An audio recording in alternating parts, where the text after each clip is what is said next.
അസ്സലാമു അലൈക്കും. അബ്ദുറഹ്മാനെ, ഇവിടെ നല്ല കഥ അറിയുമോ? അവൻ്റെ വാക്ക് എടിക്കടാ. നമുക്കിട്ട് കഥയുടെ പേരെന്താ അറിയോ? അറിയില്ല. എന്നാൽ ഞാൻ പറഞ്ഞുതരാം. ആത്മാർത്ഥതയുടെ വില. ഒരിക്കലൊരു നാട്ടിൽ വൈദ്യ എന്ന് പറഞ്ഞൊരു പെയിന്റർ ഉണ്ടായിരുന്നു. അവൻ്റെ ജോലി വാതിലുകളും വീടുകളും തോടുകളും വേലികളും എല്ലാം പെയിന്റടിക്കലായിരുന്നു. ഒരു ദിവസം അവൻ്റെ നാട്ടിലേക്ക് ഒരു പണക്കാരനായ വലിയ വ്യാപാരി വന്നു.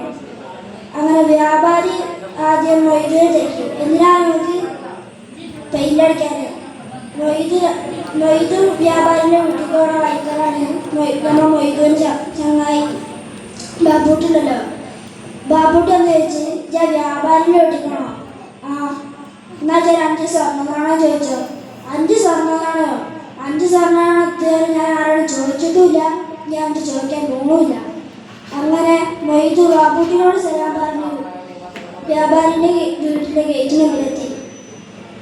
വ്യാപാരിയുടെ വീട്ടിലും ഗേറ്റിന് മുമ്പിലെത്തിയപ്പോൾ തന്നെ മൊയ്തു അന്തം വിട്ട് കുന്തം പോലെ നിന്നു.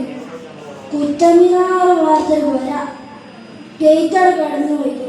വ്യാപാരി പുറത്തേക്ക് വന്നു. വ്യാപാരി ചോദിച്ചു, ഇതാണോ മൊയ്തു?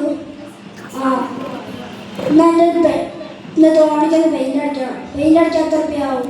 4 സ്വർണ്ണനാണോ മതി. അതേ ഉള്ളൂ, എന്നാൽ ഇപ്പം പിടിച്ചോ.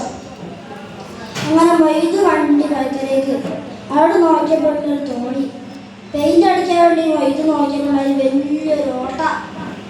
മൊയ്തു ഓട്ടൊക്കെ ശരിയാക്കി പെയിന്റ് അടി തുടങ്ങി. കുറച്ച് കഴിഞ്ഞപ്പോൾ പണിയൊക്കെ കഴിഞ്ഞു. മൊയ്തു വ്യാപാരിനെ പറഞ്ഞു, മൊയ്ലാടി പണിയൊക്കെ കഴിഞ്ഞോ, ഒന്ന് പോയേക്കാളി. ഇതെന്താ സാധനം മൊയ്തു? ആള് സാറിന് അപ്പാടി ഉള്ള 4 വെള്ളനാണ്. മൊയ്ത് അങ്ങനെ പോയി.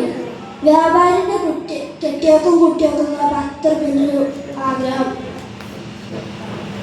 തോണിയാത്രയ്ക്ക് പോകണം. അങ്ങനെ വ്യാപാരിൻ്റെ കുട്ടികളും കെട്ടികളൊക്കെ പാടെ തോണിയാത്രക്കാർ പറഞ്ഞാണ്ട് വ്യാപാരി യാത്ര അയച്ചു പറഞ്ഞു. അപ്പോൾ നമ്മളെ പൂന്തോട്ടക്കാരൻ വരുന്നു. ആ, അല്ല മൊയ്യാളി, ഇന്നെന്താ നേരത്തെ?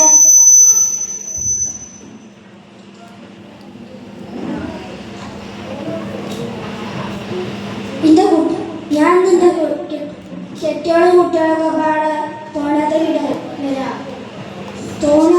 തോണിയാത്രയൊക്കെ വിടുന്നതിന് ഇന്ത്യയിൽ തോണിയിലൊരു അലാക്കിന് വലിയൊരു ഓട്ടമുണ്ട്. അത് കേട്ട അപ്പടി തന്നെ വ്യാപാരി പഴക്കരയ്ക്ക് വാണം വിട്ട പോകാൻ പോയി. കുറേ നേരം നോക്കി, ആരെയും കാണാനില്ല. വ്യാപാരി പറഞ്ഞു, നിന്റെ കെട്ടിയോളും കുട്ടികളും പോയേ പുൽസു. പിന്നെ കുറച്ച് ഞാൻ നോക്കിയപ്പോണ്ടവർ അതേ തോണിയിൽ സുരക്ഷയാണ് വരുന്നത്. നിങ്ങൾക്കൊന്നും പറ്റിയില്ലേ? ഞാൻ കുറേ നേരം നമ്മളെ തപ്പി. എന്നാലും ആ ഓട്ടം ആരടിച്ചിട്ടുണ്ടാകാം. വ്യാപാരി കുറേ നേരം ചിന്തിച്ചു. ആ, വീട്ടിൽ നമ്മൾ മൊയ്തന്നെ. മൊയ്തൂരെ വീട്ടിലേക്ക് വിളിച്ചെത്തിയാണ് ഒരു 100 സ്വർണ്ണനാണയം കൊടുത്തു. മൊയ്ത് വെച്ച്, ആ ചെറിയൊരു ഓട്ടം അടിച്ചിട്ടാണ് ഈ 100 സ്വർണ്ണനാണയം.